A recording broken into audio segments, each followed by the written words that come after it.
30절까지 말씀입니다.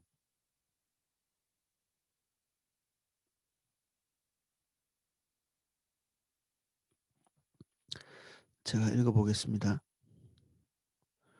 어떤 관리가 물어 이르되 선한 선생님이여 내가 무엇을 하여야 영생을 얻으리이까. 예수께서 이르시되 내가 어찌하여 나를 선하다 일컫느냐. 하나님 한 분 외에는 선한 이가 없느니라. 내가 계명을 안 하니 간음하지 말라, 살인하지 말라, 도둑질하지 말라, 거짓 증언하지 말라, 내 부모를 공경하라 하였느니라. 여짜오되 이것은 내가 어려서부터 다 지켰나이다. 예수께서 이 말을 들으시고 이르시되 내게 아직도 한 가지 부족한 것이 있으니 내게 있는 것을 다 팔아 가난한 자들에게 나눠주라. 그리하면 하늘에서 내게 보화가 있으리라. 그리고 와서 나를 따르라 하시니 그 사람이 큰 부자이므로 이 말씀을 듣고 심히 근심하더라.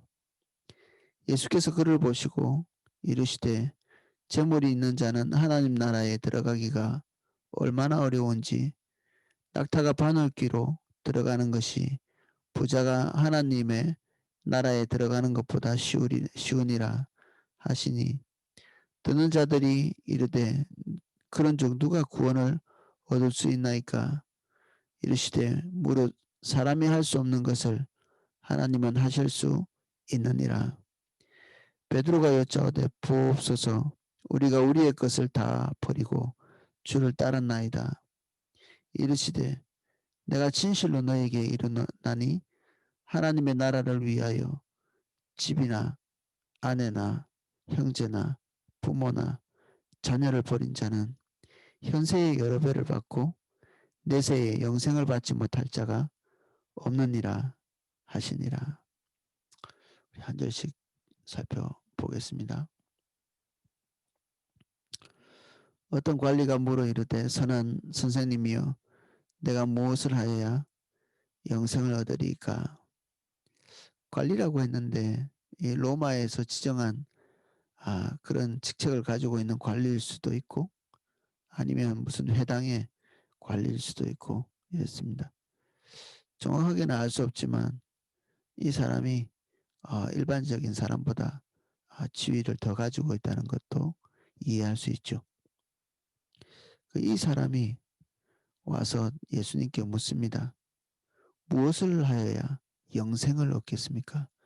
조회라고 얘기합니다. 조회.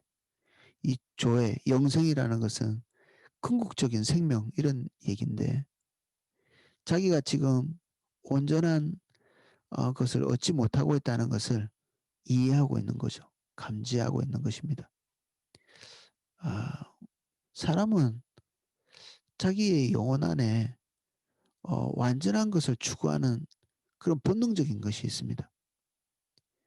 우리가 완전하지 않다는 것을 스스로 아는 거죠. 그래서 이것저것으로 우리의 영혼을 채우는 것은 사실은 그 욕심이 크다는 것은 한면에서는 우리가 원래 완전한 것을 먹고 살았던 사람이기 때문에 그렇습니다. 부족함을 느낀다. 태어날 때부터 뭐 그 재벌집 아들로 태어났다. 그러면 가난한 집에서의 삶이 자기에게 만족을 주지 못할 거 아니겠어요? 우리 인간이 하나님과 피조물 사이에 신적인 위치를 가지고 있는 어마어마한 존재이죠. 하나님만이 채우실 수 있는 그러한 그릇을 가지고 있는 것입니다. 우리 인간이. 동물들은 자족하죠. 왜냐하면 동물은 하나님께서 먹을 거 채우고 육신적인 것만 채우면 되게 그 그릇 사이즈가 그렇게 되어 있습니다. 그래서 돼지가 불만족을 느끼지 못합니다. 짐승이 불만족을 느끼지 못하고 뭐 우리 생물 시간에 배우는 미생물들 그건 더 아래에 있는데 그 미생물이 자신의 삶에 대해서 걱정하지 않죠. 우리 인간이 유일하게 걱정, 근심, 염려 그리고 불만족 이것들을 가지고 있는데 왜 그러냐? 욕심이 많다. 뭐 그렇게 말할 수 있지만 더 궁극적으로 근원을 타고 올라가면 우리 자체가 만족할 수 없는 너무 큰 그릇을 가지고 있는 것입니다. 원래 우리는 부잣집 아들처럼 하나님께서 채우셔야 될 만큼 그런 큰 그릇을 가지고 있는 그런 존재이기 때문에 다른 걸로는 우리의 영혼을 채울 수가 없는 것입니다. 우리의 존재 자체가 그렇습니다. 우리는 창조될 때부터 하나님으로부터만 체험받을 수 있는 어마어마한 이 그릇을 가지고 있는 존재죠. 그리고 하나님께 그러한 공급을 받았을 뿐 아니라 우리는 세상을 통치하되 하나님의 뜻대로 통치할 수 있는 권위와 권능과 생명을 우리가 또 가지고 있었죠. 이 관리의 이 욕구, 이것은 그가 육신적으로 채울 수 있는 모든 것들을, 그리고 인간이 할 수 있는 모든 것들을, 그리고 그가 요구하는 어, 이것 외에는 다른 것들에 대해서 부족함을 느끼지 못한 거죠. 이 조의 이 영생이라고 하는 궁극적 생명, 이거 외에는 다른 것에 별 부족함을 느끼지 못한 것입니다. 19절, 예수께서 이르시되 내가 어찌하여 나를 선하다 일컫느냐? 하나님 한 분 외에는 선한 이가 없느니라. 지금 이 사람이 예수님 안에서 뭔가 충족된 것을 본 거죠. 멘토로 누구를 지적했나요? 예수님을 딱 지적하신 겁니다. 이 사람, 이 관리가 자기의 부족함에 대해서 충족시킬 수 있는 그 멘토, 내가 저분에게 흘러나오는 그 생명, 그 꽉 차 있는 빈틈없는, 그리고 부족해 보이지 않는 예수님이 이 부자 관리보다 더 부자처럼 보였다, 이런 것은 아닐 것입니다. 예수님은 인자의 머리 둘 곳도 없다고 본인 스스로 말씀하셨잖아요. 그리고 돈이 없어서 어떨 때는 그 무화과나무에 가서 그 열매를 따먹고자 했던, 시장에서 배가 고파서. 항상 그런 것은 아니었지만 그런 경우가 있었습니다. 이 관리가 예수님을 찾아온 것은 모든 면에서 예수님보다 더 많이 가진 사람이죠. 근데 예수님 안에 뭔가를 본 것입니다. 안목이 그에게 주어진 거죠. 그래서 선한 선생님 얘기한 것입니다. 예수님의 대답은 그가 예수 그리스도를 보면서 완전히 채워진 분이라고 이렇게 얘기하고, 선하다고 얘기하고, 이렇게 얘기한 것에 대해서 반박하십니다.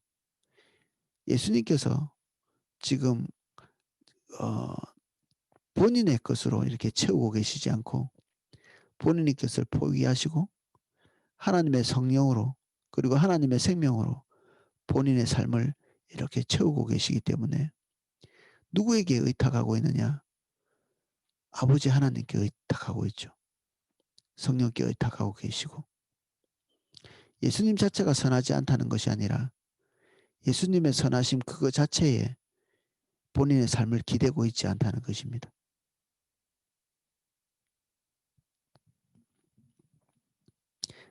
내가 계명을 안 하니 간음하지 말라, 살인하지 말라, 도둑질하지 말라, 거짓 증언하지 말라, 내 부모를 공경하라. 누가복음에는 요 정도 기록되어 있습니다. 근데 마태복음은 조금 더 확장해서 내 이웃을 내 몸같이 사랑하라, 뭐 요런 것까지 포함하고 있습니다.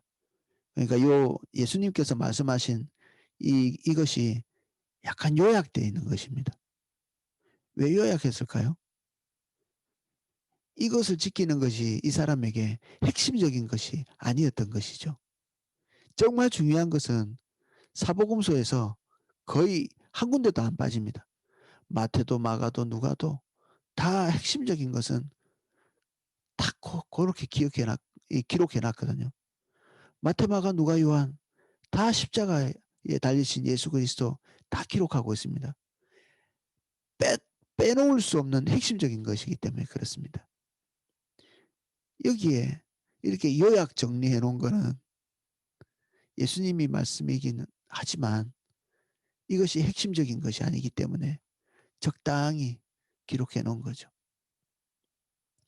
이렇게 지키는 이것이 이 부자 청년의 특징이었지만 이 삶을 말해주고 있지만 지금 이 청년을 채우지 못한 요소들을 얘기하는 것입니다.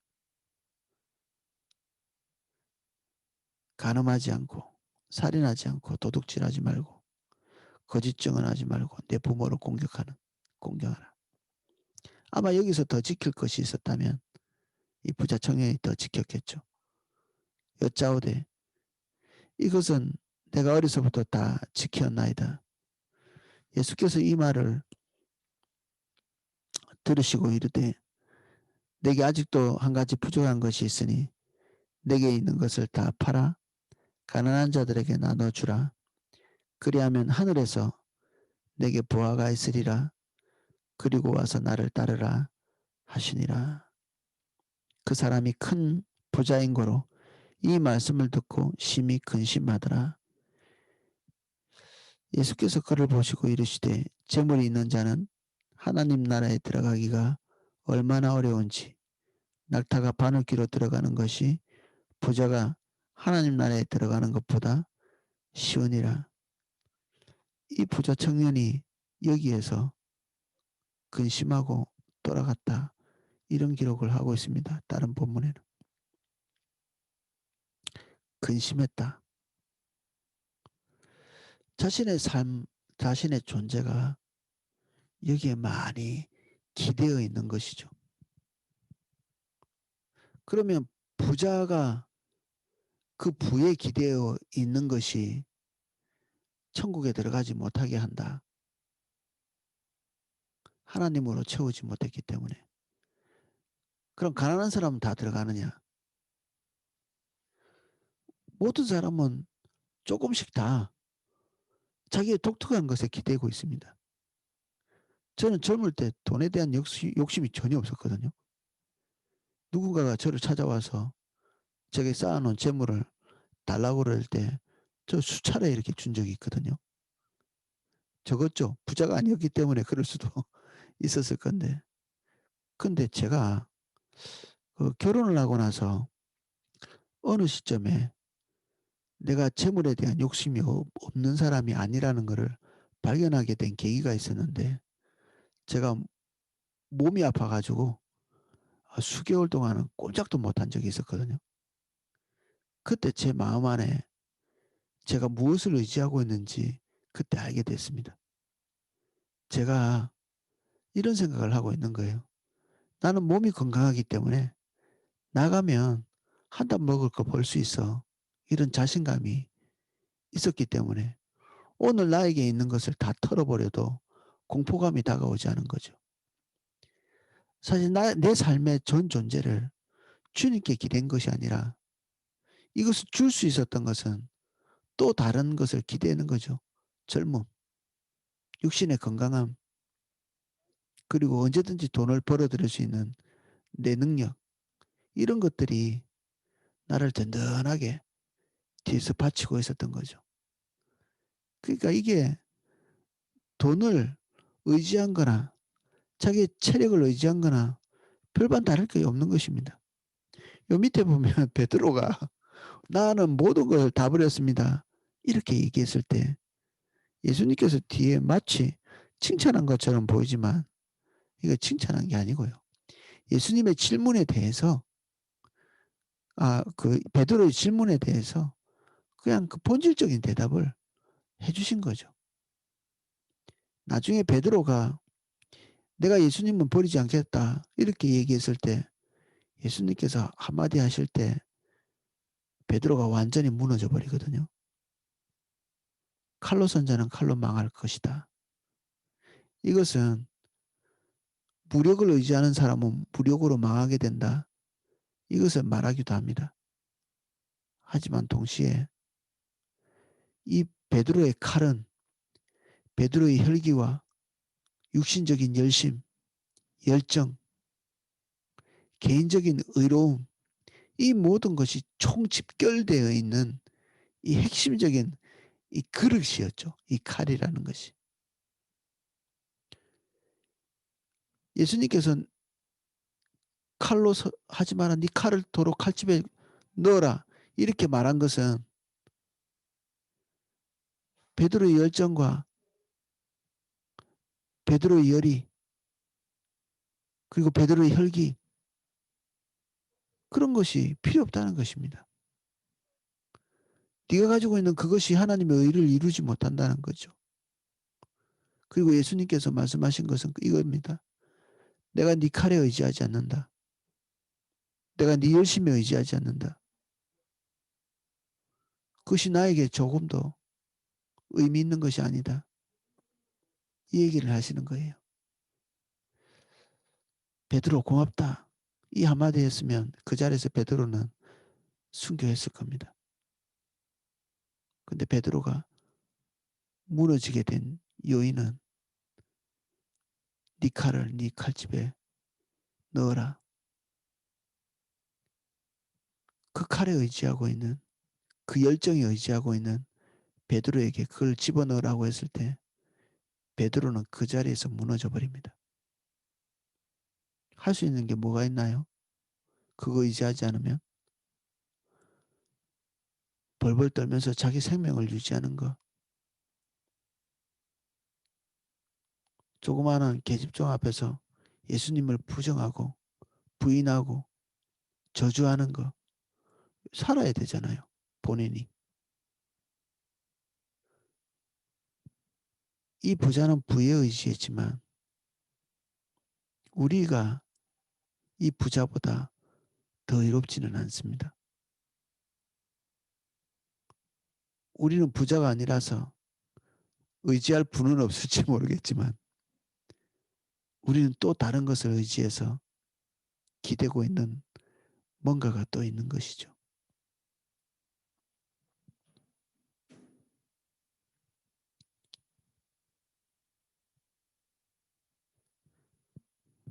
낙타가 바늘귀로 들어가는 것이 부자가 하나님 나라에 들어가는 것보다 쉽다. 절대 못 들어간다 또 얘기도 아니고요. 가능성이 대단히 희박하다. 이 얘기를 하고 계시는 거죠. 이것은 이 부자 청년에만 해당되는 것은 아니고 우리가 우리에게 안정감을 주고 있는 어떤 것 이런 것들이 사라지는 경우 우리는 이 부자와 같이 정말 벌거벗게 되는 그런 경험을 하게 됩니다. 아내나 남편 뒤에 나열된 것들이 이게 다 부자 청년의 부와 똑같은 것입니다. 아내, 우리 아내는 제가 죽으면 어떻게 할까 항상 그거 걱정해요. 저도 아내가 죽으면 어떻게 하지? 이게 가끔 상상할 때가 있는데, 아이, 큰일인데. 존재가 뒤흔들리는.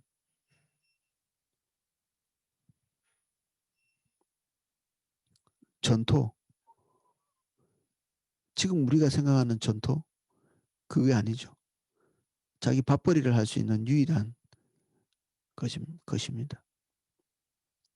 저도 주의종 될 때 제일 무서운 게 꼬박꼬박 나오던 월급 봉투를 포기해야 되는 이게 너무 무섭더라고요. 신학을 7년 하는데 월급 봉투 없이 7년을 보내는 가만히 생각해 보십시오. 평소에는 이거 잘 못 느낍니다. 근데 그걸 포기하려고 하니까 규칙적인 수입에 내가 얼마나 많이 의지하고 있는지 그때 알겠더라고요. 제가 수년 전에 하나님이 나를 선교사로 부르나? 그래서 이것저것 다 정리하고 남아프리카 공화국으로 가려고 준비를 하고 있었는데 그때 제가 느낀 게 있습니다. 공포감이었습니다. 이게. 거기 가면 언어도 다르고 그리고 직장도 위기 상황에 내가 어디 가서 직장 구하지도 못하고 그럼 어떻게 살지? 뭐 보통 선교사님들이 후원에 의지해서 사는데 누가 자기 일처럼 후원해 주나요? 우리가 선교사들을 후원하고 있어도 내 삶이 힘들어지면 그거 어디에든지 끊을 수 있는 거잖아요. 교회도 선교사들을 후원하다가 교회가 어려워지면 제일 먼저 선교사들의 후원부터 끊는다고 하더라고요. 이건 마치 물속에 들어가서 일하고 있는 잠수부의 그 생명줄을 끊는 거하고 비슷한데 우리는 보내는 자의 입장에서는 이런 부분들을 굉장히 이렇게 심각하게 생각해야 됩니다. 나의 임무는 공급하는 건데 그 공급을 내가 하나님 앞에서 묻지도 않고 우선적으로 끊어버린다. 이런 것들이 너무 쉽게 되어지는 게 우리 교회의 모습이죠. 근데 선교사는 또 그런 것에 의지해서는 안 되는 것이 맞기도 합니다. 주님께 의지해야 되죠. 그게 끊어지든 끊어지지 않든 주님 보고 가야 되는 게 맞는 일인데 보내는 자의 입장에서는 하나님께서 전혀 다른 것들을 또 말씀하실 거거든요. 29절에 베드로는 이렇게 얘기합니다. 28절 여짜오되 보옵소서 우리가 우리의 것을 다 버리고 주를 따랐나이다. 근데 베드로가 이 말을 하고 나서 예수님이 십자가에 달려 죽으실 때 고난 당하실 때 베드로는 옆에 있지도 않았거든요. 베드로는 지금 자기 자신을 잘 모릅니다. 우리처럼 우리가 우리 자신을 잘 모르는 것처럼 한면에서는 베드로는 우리라고도 볼 수 있습니다.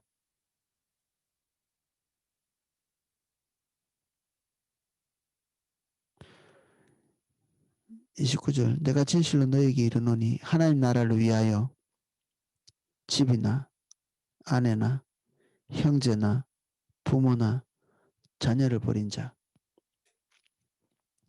보십시오.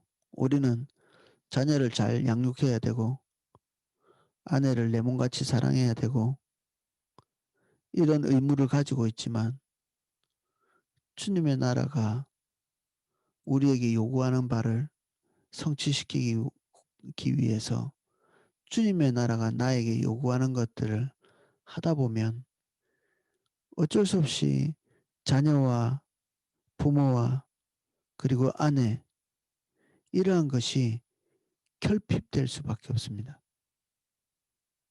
결핍되어지게 되어 있습니다. 이런 것들을 받아들이면서 가지 않으면 하나님의 뜻대로 갈 수가 없습니다.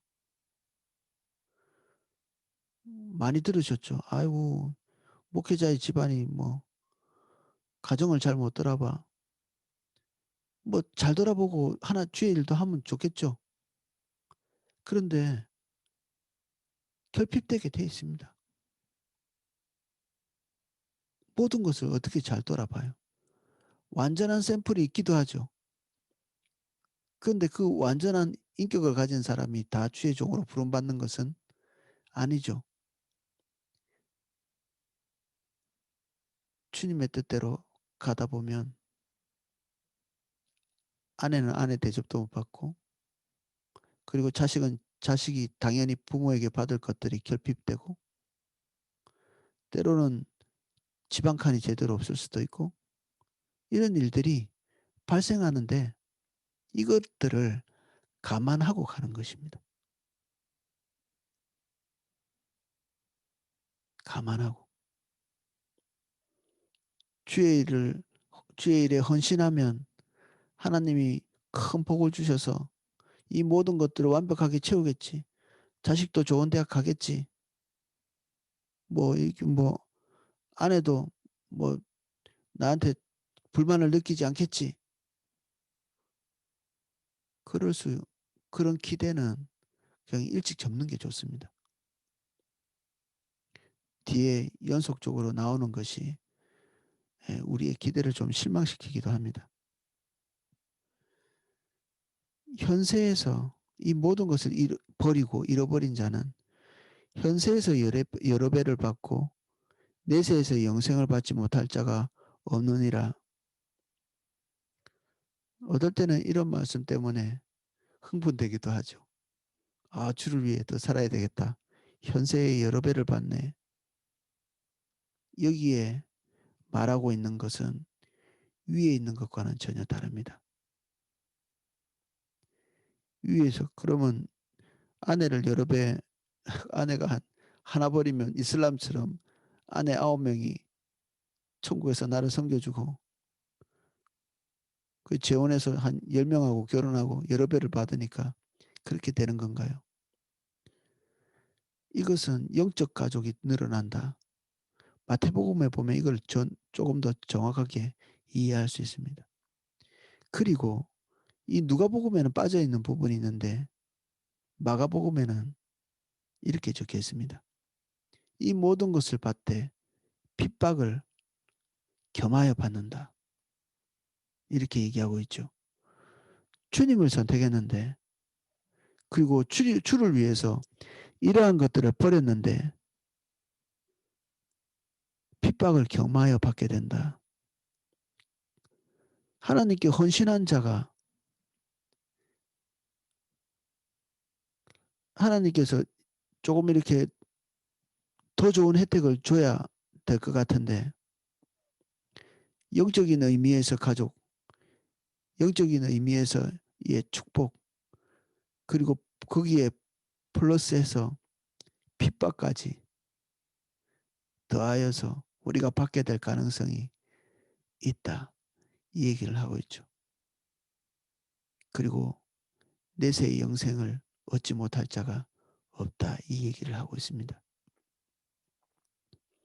이 부자 그렇게 원했던 그 조회 이것을 받지 못할 자가 없다는 것이죠. 우리의 영혼을 그 인간의 그 거대한 그 그릇 그것이 비어 있어서 우린 끊임없이 그것에 대한 목마름을 느끼는 존재입니다. 이것을 집이나 아내나 형제나 부모나 자녀, 전토 이런 것으로는 채울 수 없습니다. 아내가 있다고 맨날 우리가 행복한가요? 남편이 있다고 늘 행복한가요? 주님이 계시기 때문에 아내와의 관계가 좋은 거죠.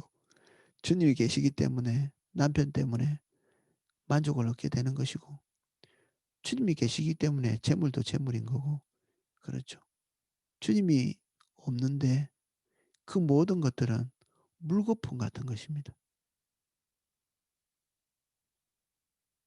모든 모든 좋은 것이 좋은 의미로 남아 있는 것은 주님 때문이죠. 옛날에 그 중고등부 전도사님으로 있던 그 오승원 전도사님이라고 계셨는데 어렸을 때 어머니가 맞벌이 이제 어렸을 때 아버님 일찍 돌아가셔 가지고 어머니가 이 살림을 다 하시고 직장에 가서 일도 하시고 그래서 일 주일에 한 번 정도 이렇게 오셨나 봐요. 이게 엄마를 보고 싶은데 일 주일에 한 번 엄마를 보는 그 순간이 너무너무 좋은 거죠. 근데 엄마는 아이가 일 주일에 한 번씩 보니까 그 아이가 불쌍하잖아요. 그러니까 뭐 먹을 거, 장난감, 옷 사 오고 일 주일에 한 번씩 올 때마다 아이가 필요한 것들 그리고 듬뿍 사랑을 주려고 애를 쓰고 근데 그 전도사님이 그런 얘기를 하더라고요. 엄마가 가는 가야 되잖아요. 뭐 왔는데 뭐 계속 있을 수는 없으니까. 할머니 집에 있고. 그러면 엄마가 올 때 가지고 왔던 걸 다 내동댕이 쳐버려요. 다 버려버리고 떠나가는 엄마를 쫓아가서 이렇게 엄마 다리를 붙잡고 굴고 그랬다고. 어린 시절에. 엄마가 중요한 거지. 엄마가 있으니까 옷도 좋은 거고 장난감도 좋은 거고 먹는 것도 좋은 거고 그런 거지. 엄마가 없는데 그게 무슨 소용이 있어요. 여기에 나열되어 있는 집, 아내, 형제, 부모, 자녀 다 좋은 거죠. 주님 없는데 이게 무슨 의미가 있습니까?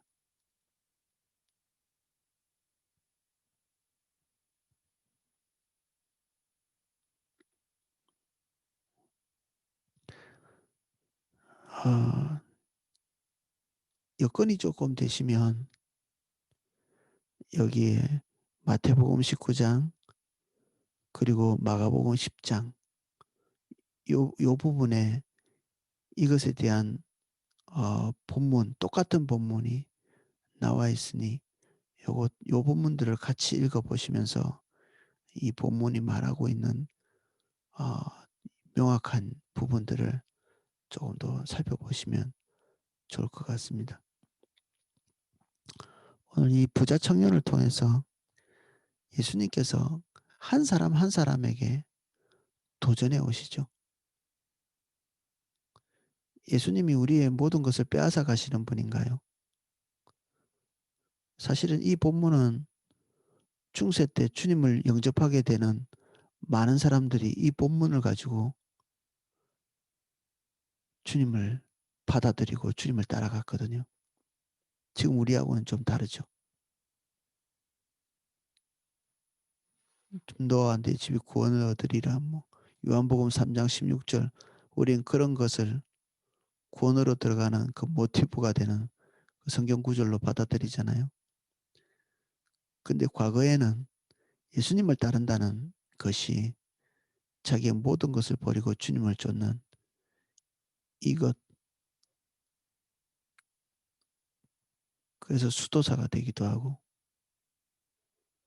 수도사가 되면 모든 것을 다 버리고 그리고 모든 관계도 다 끊고 그 수도원에서 주는 그 옷 한 벌만 달랑 입고 살아가는, 그것도 단벌로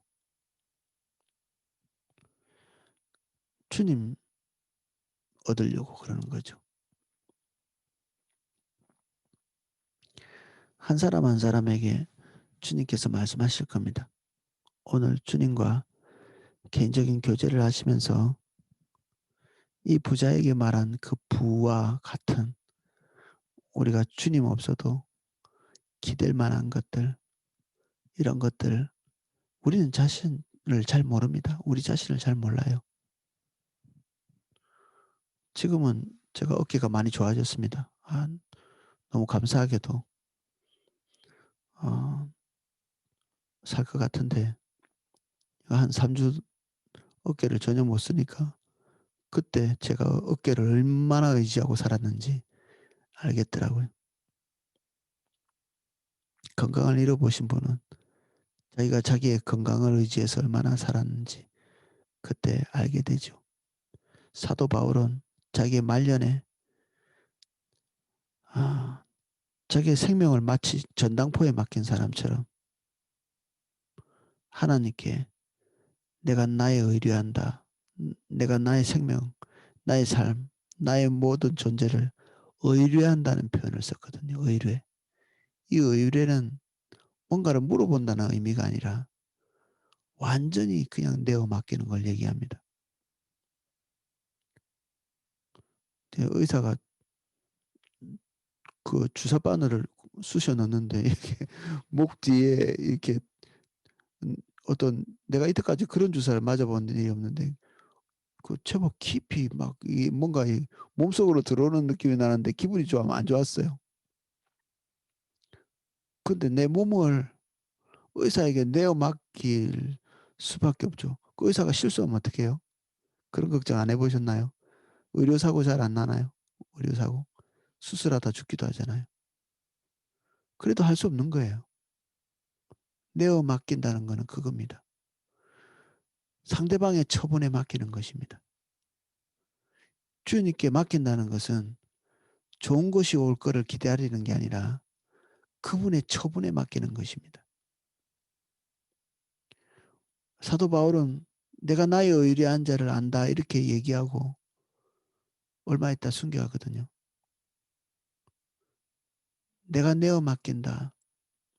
이것은 내가 기대한 것이 오건 오지 않건 상관없이 그분의 처분에 모든 것을 맡긴다. 우리가 몸이 아파서 수술대 위에 올라갈 때 의사가 성공할지 성공하지 않을지 모르지만 그분의 손에 맡기는 거죠. 의사의 손에. 그 한낱 그 사람의 몸에 대해서 조금의 지식을 가지고 있는 그에게 의료사고 빈번하게 나는데도 약사는 약 100번 지을 때마다 한 100번은 다 실수한대요. 의사는 의사가 가지고 있는 지식을 가지고 최대한 판단을 해도 절반 이상 틀린대요. 그러니까 인공지능 같은 거 도입하고 하잖아요. 우리 재산을 몽땅 맡기는 그 자산 관리해주는 그런 데서 항상 불을 늘려주나요? 아닙니다. 망하는 사람도 많습니다. 그것 때문에. 누군가에게 뭔가를 맡긴다는 것은 우리가 기대한 것이 올 수도 있지만 기대하지 않은 것이 올 수도 있죠. 오늘 주님이 우리에게 약속하고 있는 것은 내세의 조회, 영생이고 이 땅에서 영적인 가족들, 이 모든 것이 육적인 것들로부터 출발하는데 영적인 것들로 전환되면서 우리에게 모든 관심사가 하나님께서 우리에게 주시고자 하는 걸로 대체되는 것을 얘기하는 것이고 거기에는 육신적인 인간들로부터 받는 그런 핍박까지도 포함하고 있는 것이죠.